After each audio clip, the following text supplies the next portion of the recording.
अब ask H solutions के CEO वैभव सांघवी जुड़े हैं, जिनके पास फंड मैनेजमेंट में करीब 2 दशक का अनुभव है। एएसके से पहले एवेंडस, एम्बिट और डीएसपी मेरिल लिंच में भी काम कर चुके हैं।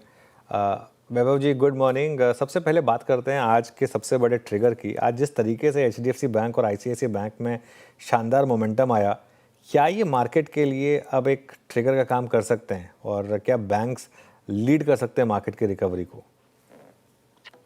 अनुज, गोइंग इनटू दी नंबर्स अगर हम देखें तो एक ब्रॉडर एक्सपेक्टेशन था कि मोस्ट ऑफ द बैंक्स में काफी बड़ा प्रेशर रहेगा नेट इंटरेस्ट मार्जिन्स में, और उसी के कारण हम प्रॉफिटेबिलिटी में थोड़ा प्रेशर देख सकते थे। ऑल्सो ये भी एक एक्सपेक्टेशन था कि asset quality specially on the MFI side I think थोड़ी ज्यादा प्रेशर में रहेगी। सो broadly going into the numbers, banking as a sector were marginally underweight in that sense.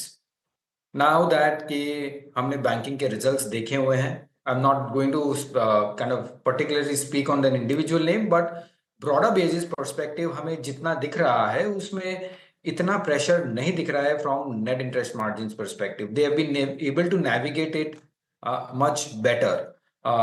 अलग अलग levers kind of they have applied, और उसी के कारण हमें लगता है कि यहाँ से at least from a medium to longer term perspective हम देख सकते हैं कि ये क्वार्टर या नेक्स्ट क्वार्टर में प्रॉबेबली बॉटम आउट हो जानी चाहिए on an overall basis. So yes, अगर इन्वेस्टमेंट्स को देखते हैं at least for a 12 to 24 months perspective, तो there is a full possibility के लार्ज कैप प्राइवेट बैंक्स में lead the show.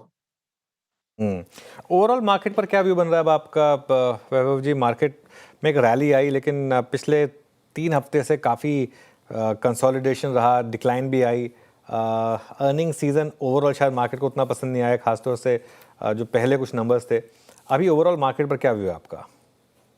C overall I think market consolidation के दौर से गुजरेगा। It will take some time to continue with that consolidation. उसका reason यही है कि बहुत ही मिक्स्ड रिजल्ट आए हैं, बहुत मिक्स सेक्टरल ट्रेंड्स भी आए हैं। हमने देखा कि काफी प्रेशर था आईटी सेक्टर में from an earning stand point, whereas banking में भी थोड़े मिक्स नंबर्स भी आए हैं on an overall basis. So हमें लगता है कि let the result season pass by, एक आकलन करेंगे कि रिजल्ट्स किस बाजू बैठ रहे हैं और कितने क्वार्टर्स के अंदर रिकवरी पॉसिबल है इन terms of the momentum of earnings. ये देख के कि at the same time from an economic stand point जिस हिसाब से high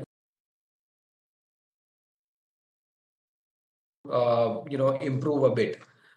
So going into the festive season, जब हम consumption as a kicker देखेंगे, तभी हमें लगता है कि ये market on overall consolidation zone के बाहर निकल सकता है।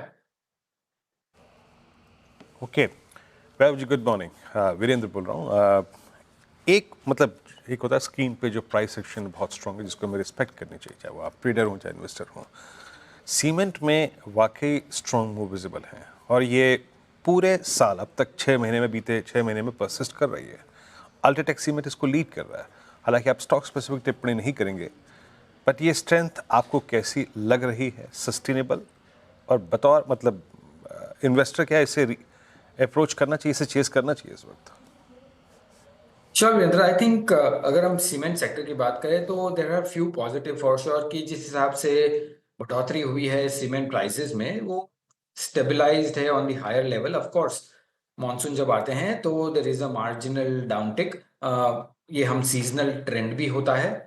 और एक और नजरिया भी देख सकते हैं इसमें कि why the longer term stories on a secular basis will continue to grow 7% volume growth over a longer period of time, but cement prices in terms of the stock prices perform करते हैं, उसमें भी seasonality होती है। तो generally typically हम देखते हैं तो जुलाई अगस्त ऐसा महीना होता है जहां ये स्टॉक्स जनरली आउट परफॉर्म करते हैं और बाद में kind of tapers down. Purely second quarter के रिजल्ट जब एक्सपेक्टेशंस आते हैं तो वो थोड़े मीडियोकर होते हैं। सो while yes, longer term secular basis ये इंडस्ट्री और very gradual basis being a material sector, वो अपनी सिक्लिकलिटी से चलेंगे। But from a fundamental perspective I think cement price जिस हिसाब से बढ़े हैं और वो काफ़ी स्टेबलाइज हो रहे हैं at the higher level, are positive from a medium to long term basis. But खास करके ध्यान रखना चाहिए कि seasonality also affects the stock price performance.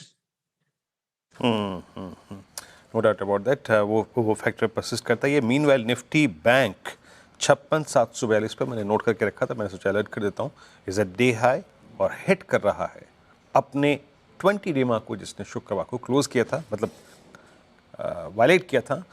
और अब निजी बैंकों के साथ साथ सरकारी bank and most specially SBI आके पार्टिसिपेट करता हुआ, एसबीआई भी अब दिन के सर्वोच्च स्तरों पे है। अच्छा, एक दो थीम और पकड़ते हैं यहाँ पर, जिसमें प्राइस डैमेज हो चुका है पिछले एक महीने में।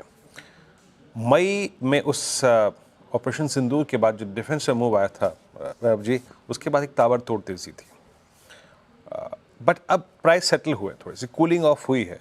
ये कूलिंग ऑफ आपको थोड़ी सी मतलब चेस करने लायक लग रही है क्या? आई मीन 5, 7, 8, 10% स्टॉक्स ऊपर से रिट्रेस हो चुके हैं, इन पर आपका टेक क्या है इस वक्त?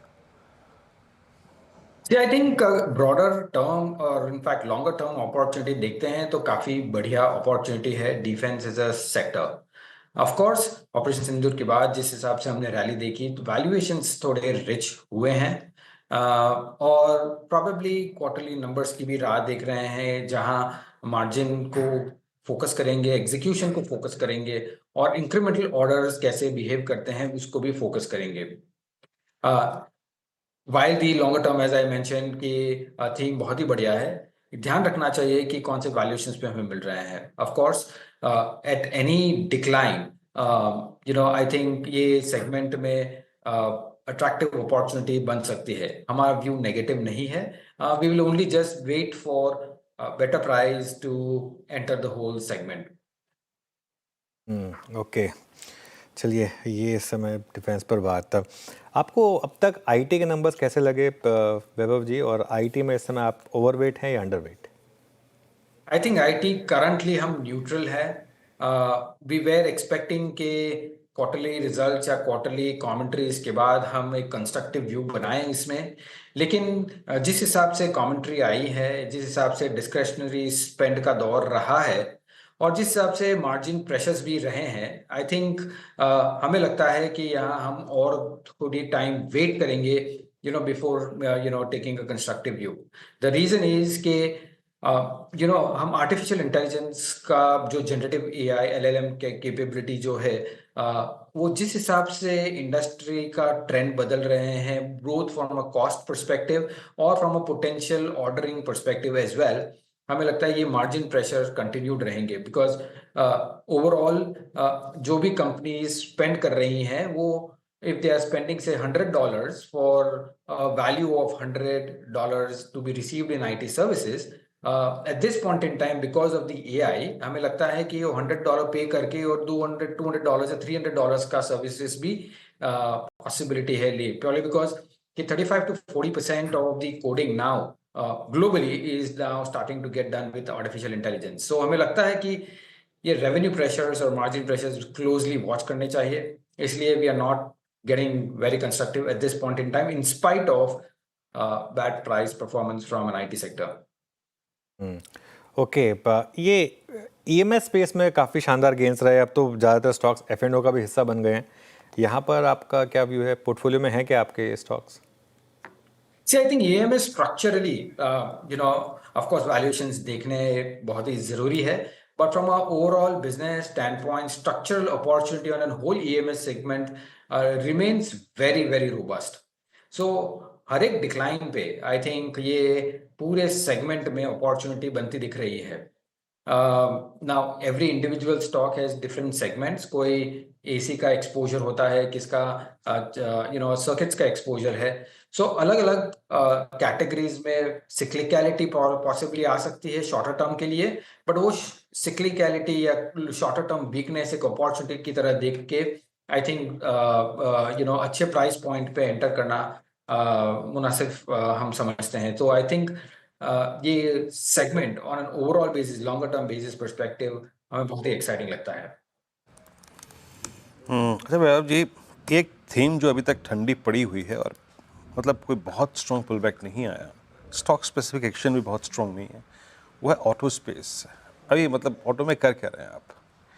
हालांकि टेस्ला का आना, उनका एक पहला शोरूम मुंबई में खुलना, लेकिन सीधे सीधे प्राइस वॉर तो कोई है ही नहीं। आई मीन डिफरेंशियल है बहुत बड़ा हमारी टाटा मोटर्स, M&M, मारुति की गाड़ियों से, तो वो चीज़ तो परसिस्ट नहीं करती। बट ओवरऑल बड़ा ठंडा सा है स्पेस ही। कुछ शॉर्ट कवरिंग स्विंग विजिबल होते हैं लेकिन ज़्यादा नहीं वो भी। तो इसमें डिफरेंट सेगमेंट्स को आप कैसे अप्रोच कर रहे हैं, कमर्शियल को, पैसेंजर व्हीकल को, या फिर टू व्हीलर स्पेस को? सी आई थिंक अगर हम ऑटो सेगमेंट की बात करें और अगर क्लासिफाई करें टू व्हीलर्स में, पीवीज में, सीवीज में, which is commercial vehicles, and lastly tractors, तो हमें लगता है कि वन, रूरल रिकवरी जिस हिसाब से हो रही है, monsoons have been very good, sowing patterns भी बहुत ही बेहतर रहे हैं, disposable income on the rural side is increasing as well as on the urban side, but generally I think tractors एक सेगमेंट है जहां हम थोड़ा मोमेंटम देख सकते हैं आगे चल के।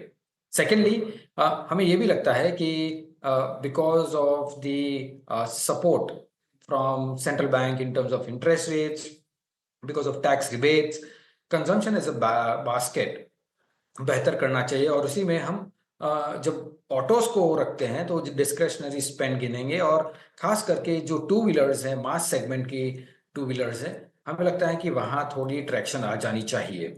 लास्टली कि फेस्टिवल सीजन ये इस बार थोड़ी अर्ली है, सो पॉसिबली है कि हम नंबर्स में अर्लियर ट्रैक्शन देख पाएंगे, especially from the two wheeler perspective. Of course, four wheelers over a period of time better रहेंगे, but ऑटोज में हमारा व्यू कंस्ट्रक्टिव हो रहा है। ओके अच्छा, एक दो पॉकेट्स को और देख लेते हैं जहाँ पे प्राइस एक्शन बीच में स्ट्रांग हो गए थे, और या फिर एटलीस्ट बाबू जी कुछ स्टॉक स्पेसिफिक एक्शन बहुत अच्छे थे। वाइट गुड सेगमेंट, ये जो गर्मियों का सीजन गया, खैर अब तो आप एक ऐसे फेज में जब टेम्परेचर अलॉन्ग विद ह्यूमिडिटी काफ़ी हाई होता है, ये वाइट गुड सेगमेंट में आपकी रुचि है इस वक्त इस प्राइस पे? See, I think too many moving parts here. Of course, the summer season बहुत ही weak रही है, but overall अगर हम broader structural opportunity की बात करें तो let's take example of ACs, refrigerators और probably washing machines. हमें लगता है कि ये as a penetration from an overall population perspective अभी भी काफी लो है। So from a growth perspective, longer term, I think business opportunity definitely है। Of course, cyclicality on a shorter term perspective, say for example last summer season weak था, तो ये annual numbers अगर हम FY26 देखेंगे तो वो compared to FY25 और जो growth expectations थी वहाँ weak हो सकते हैं, right? But I think again this is more of cyclical kind of trend. Broader अगर हम कंजम्पशन में अगर मोमेंटम देखेंगे और penetration from an overall category perspective देखते हैं तो अपॉर्चुनिटी श्योरली है। So on declines, on weaker numbers, अगर ये स्टॉक्स करेक्ट होते हैं तो आई थिंक ये अपॉर्चुनिटी अच्छी दे सकते हैं at the low levels, but not at these levels for sure.